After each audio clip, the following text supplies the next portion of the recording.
Well, welcome back to another episode of You Know What It Is. Let's turn this box truck into an RV. And today is Thursday, September 7th, 2017. It's a beautiful day here in Wisconsin. Autumn time in Wisconsin is to be treasured. But that's not what we're here to talk about. We're here to talk about just a couple of quick updates. Come on in. First thing we're going to show you is not my neck, but close the door here.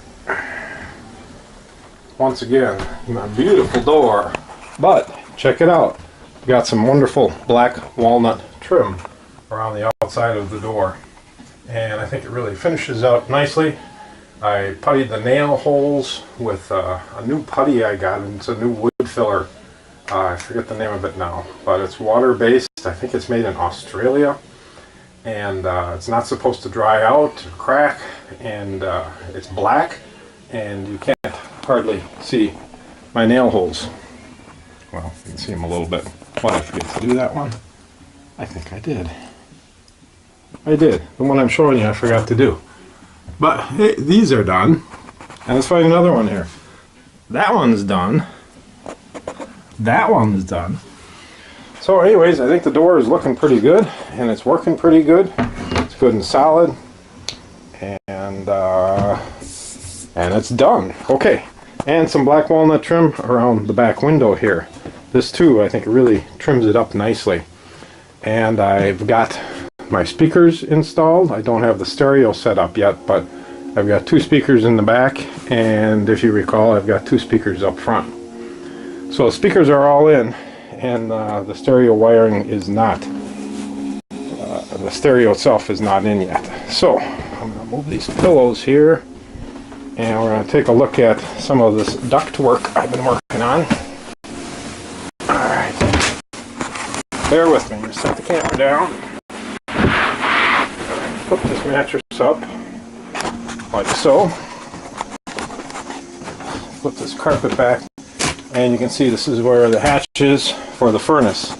So the furnace needs a cold air return. And I cut one in the front here. And after looking in the specs, I need 55 square inches of return air space, and this is 11 by 2, so I got 22 inches of return air space, which is not enough. So as you can see down here, I cut in another return air opening in this cubbyhole space. So this kind of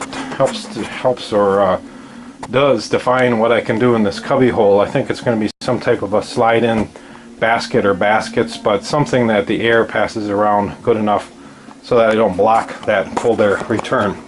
I still have the small one in the front, but I don't think that's going to be enough.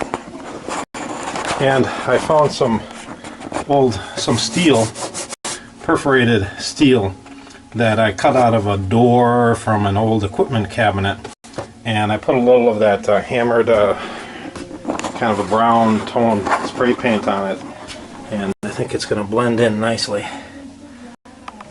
So I cut some of that steel to fit in this opening as well. And the other thing I can show you, but I can't show you because it's not here, is if you remember, there's a box that goes on the footboard of the bed.